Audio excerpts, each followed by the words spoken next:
এই মা তার বাচ্চাকে বলল, আজকে নতুন গেম খেলি, যেটা হচ্ছে এই চোখা কাঠিগুলো বোতলের উপর রাখতে হবে আর এটির জন্য তুমি 200 টাকা পাবে, যা তুমি যে কোনো জিনিস কিনতে পারো। আর যদি না পারো তাহলে তোমাকে 400 টাকা ব্যাক দিতে হবে। বাচ্চাটি তার আম্মুকে বলল, যদি বন্ধুরা সাবস্ক্রাইব করে, লাইক করে, কমেন্ট করে তাহলে আমি পারবো। তার আম্মু বলল, যদি কাঠিগুলো এরকম দাঁড়িয়ে রাখতে পারো তাহলে বন্ধুরা তোমাকে সাবস্ক্রাইব করবে, লাইক করবে, কমেন্ট করবে। বাচ্চাটি তার আম্মুর কাছ থেকে কাঠিগুলো নেয় এবং কিছুক্ষণ সে চিন্তা করে, সে ভাবে যে আমি এটা পারবো কিনা। ততক্ষণে বন্ধুরা আপনারা সাবস্ক্রাইব করবেন, লাইক করবেন, কমেন্টে জানিয়ে যাবেন। আর এভাবে তার আম্মু তার বাচ্চাকে মজার ছলে বিজ্ঞান শিক্ষা করায়, যা আমাদের বাঙালিরা করায় না। আমাদের উচিত আমাদের বাচ্চাদেরকে এভাবে মজার ছলে বিজ্ঞান শিক্ষা দেওয়া। এরপর তার আম্মুর কাছ থেকে গ্লাসটি নেয় এবং গ্লাসের ভিতর কাঠিগুলো ভিজিয়ে নেয়।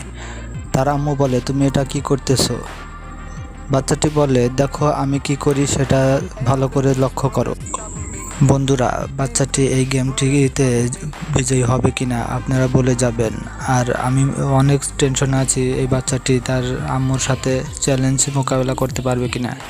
সেসব দিয়ে বাচ্চাটি কাঠিগুলো বোতলের উপরে তুলতে সক্ষম হয় এবং সেখানে কাঠিগুলো এক জায়গায় রাখতে চেষ্টা করে।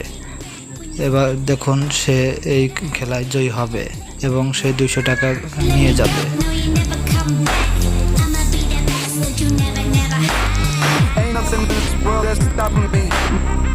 ওয়াও, সে পেরেছে এবং তার আম্মু অবাক হয়েছে।